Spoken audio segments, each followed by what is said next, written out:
नमस्कार दोस्तों, स्वागत है एक बार फिर आप सभी का सनातन ज्ञान में। आज का ये वीडियो बहुत ही खास होने वाला है। बहुत ही उपयोगी जानकारी इस वीडियो के माध्यम से हम आपको सनातन धर्म की देने वाले हैं।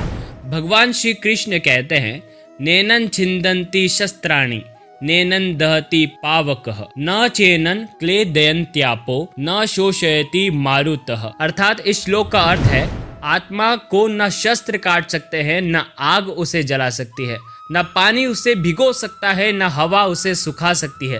यह भगवान श्री कृष्ण ने आत्मा के अजर अमर और शाश्वत होने की बात कही है। शाश्वत अर्थात जिसका अंत ना हो, अर्थात मनुष्य के देह में स्थित आत्मा जो है वो अमर है, उसे कोई भी नहीं मार सकता।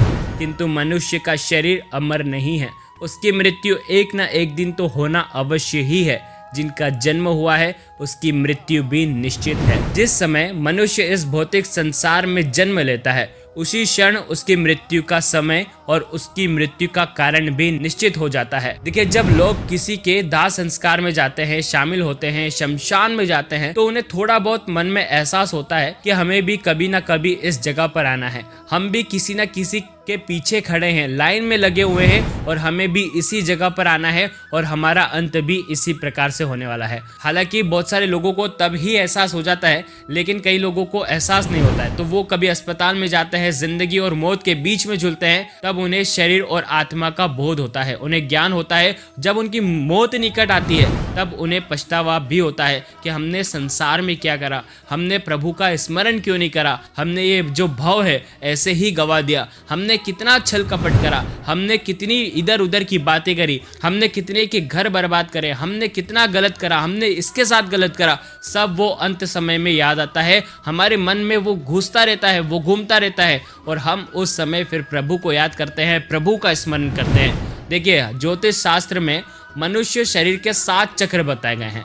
पहला चक्र मूलधारा चक्र होता है जो लिंग के नीचे रीढ़ मुंह में है। दूसरा स्वादिष्ठान चक्र जो लिंग के 4 अंगुल ऊपर है। तीसरा मणिपुर चक्र जो नाभि में स्थित है। चौथा अनाहत चक्र जो हृदय में स्थित है। पांचवा विशुद्ध चक्र जो कंठ में स्थित है। छठा आज्ञा चक्र जो भ्रकुटी में स्थित है और 7वां चक्र है सहस्त्रार चक्र जो सिर में चोटी वाले स्थान पर स्थित होता है। पुराणों में वर्णित है कि मृत्यु की आहट सबसे पहले मस्तिष्क में नहीं बल्कि नाभि में होती है, यानी कि पहली आहट नाभि चक्र पर महसूस की जा सकती है। मृत्यु आने के सबसे पहले पता चलता है तो नाभि चक्र में जाना जा सकता है। यह नाभि चक्र एक दिन में ही नहीं टूटता है, इसे टूटने में बहुत लंबा समय लगता है। जैसे जैसे चक्र टूटता जाता है वैसे वैसे मनुष्य की मृत्यु निकट आती जाती है। देखिए, आज के इस वीडियो में हम जो आपको उपाय बताने वाले हैं कि मृत्यु के पहले किस व्यक्ति को किस प्रकार के लक्षण दिखाई देते हैं।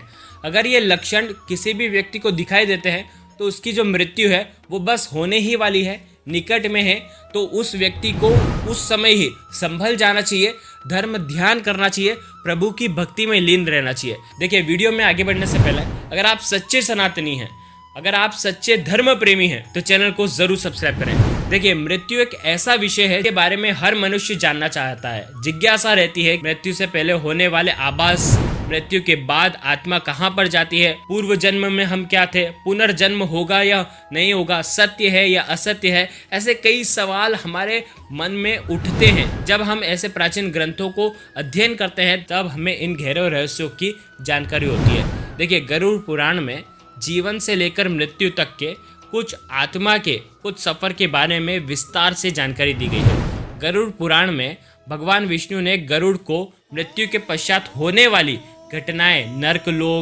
लोक की यातनाएं, स्वर्ग लोक के पश्चात पुनर्जन्म, इन सभी विषयों के बारे में विस्तार से बताया गया है। पृथ्वी पर जन्मा हर जीव जीवन और मृत्यु के चक्र में फंसा हुआ है। जिस प्रकार जन्म सत्य है उसी प्रकार मृत्यु का भी एक शाश्वत सत्य है जिसे कोई ठुकरा नहीं सकता।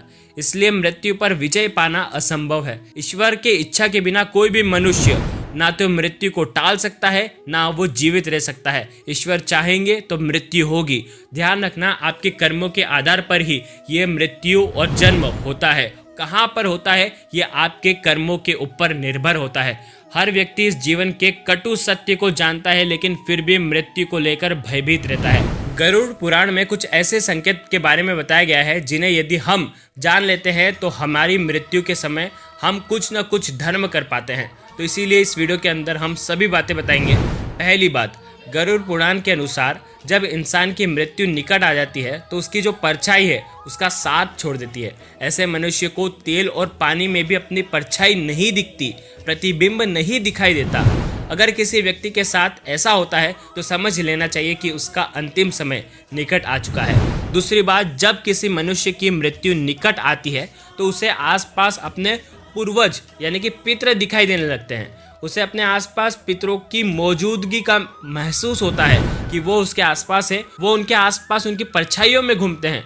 वो भली भांति जान लीजिए कि ऐसे लोगों की मृत्यु निकट आने वाली है। तीसरी बात, किसी भी इंसान की मृत्यु निकट आती है तो अपने शरीर में अजीब प्रकार की गंध आने लगती है जो बिल्कुल भी अच्छी नहीं लगती। इस गंध को सूंघते ही मनुष्य को समझ जाना चाहिए कि उसका जो अंत समय है वो आ चुका है। चौथी बात, मनुष्य की जब मृत्यु निकट आती है तो वो अपना आईने में चेहरा देखता है तो अपने चेहरे के स्थान पर किसी अन्य व्यक्ति का चेहरा उसे दिखाई देता है। ये कई बार ऐसा होता है कि स्वयं का विद्रूप चेहरा दिखाई देता है। आईना जो है उस व्यक्ति की मृत्यु के बारे में आगाह कर देता है। इसलिए जब भी किसी मनुष्य को आईने में अपना चेहरा विद्रूप रूप से दिखाई देता है, हलचल दिखाई देती है चेहरे पर, तो उसको समझ जाना चाहिए कि उसकी जो मृत्यु है वो निकट आ चुकी है। जब इंसान की मृत्यु पास आती है तो उसके शरीर पीला पड़ जाता है, लाल पड़ जाता है, लाल दिखाई देना लगता है। त्वचा के अंदर कुछ हलचल दिखाई देती है, त्वचा में जलन होना शुरू हो जाती है, खून में जलन होना शुरू हो जाती है। तो कई पापों के आधार पर हमें कर्मों को भोगना पड़ता है और उसी के कारण ही हमें इस भव में भी, हम अंत समय में भी हम कष्ट भोगते हैं, तकलीफ भोगते हैं और हमारे कर्मों की निर्जरा करते हैं, कर्मों का क्षय करते हैं। जब मनुष्य की आत्मा निकट आती है तो सूर्य और चंद्र की रोशनी भी उसे दिखाई देना बंद हो जाती है। उसे चंद्रमा टूटा हुआ नजर आने लगता है। जब इंसान की मृत्यु निकट आ जाती है उसकी जो जुबान है थोड़ी ऐंठने लगती है, यानी कि हकलाने वो लगता है। नाक और मुंह थोड़े से कठोर हो जाते हैं। उसके अंदर से दुर्गंध आने लगती है। उनसे निकलने वाली दुर्गंध उससे वो खुद ही परेशान हो जाता है और व्यक्ति मुक्ति की कामना करने लगता है। जब इंसान की मृत्यु पास आने लगती है तो उसकी आंखें इतनी कमज़ोर हो जाती है कि उसके आसपास बैठे लोग भी उसे दिखाई नहीं देते, अर्थात उसकी आंखों की रोशनी कमज़ोर होने लगती है। जिसने जीवन में पुण्य कमाया है, जब उसकी मृत्यु आसपास होती है तो उसके आंखों के सामने एक दिव्य रोशनी दिखती है। उसको दिव्य रोशनी की अनुभूति होती है। जो व्यक्ति दान पुण्य धर्म करता है, जो भगवान का स्मरण करता है, जो किसी भी जीव के प्रति हिंसा नहीं करता है, जो हर जीवों को सम्मान मानता है, हर जीवों में प्राण मानता है, ऐसे जीव की अगर मृत्यु होती है तो वो मृत्यु होने से पहले एक दिव्य रोशनी का दर्शन करता है जो उस व्यक्ति को स्वर्ग लोक में लेकर के जाती है, जिसके कुछ भी पाप नहीं होते हैं, जिसको मोक्ष का द्वार दिखने लग जाता है। देखिए, स्वप्न शास्त्र में भी वर्णित हैं। कई बार ऐसे स्वप्न आते हैं सोते समय कि अशुभ स्वप्न, बिल्कुल अशुभ होते हैं, जो हमें संकेत देते हैं कि हमारी मृत्यु जो है वो बस होने ही वाली है। तो इस प्रकार से कुछ सनातन धर्म के कुछ मृत्यु से जुड़े कुछ रहस्य हैं जिन्हें भी ये आभास होता है उनकी मृत्यु होने वाली होती है। तो देखिए, ये वो संकेत थे जो मृत्यु आने से पूर्व मनुष्य को मिलते हैं। अगर ये जानकारी आपको बिल्कुल भी अच्छी लगी हो तो वीडियो को जरूर लाइक करना और कमेंट में हर हर महादेव या श्री शिवाय नमस्तुभ्यम जरूर लिखना। जीवन में सदा अच्छे कर्म करना, अच्छे कर्म करोगे तो मोक्ष की प्राप्ति जरूर होगी। धन्यवाद।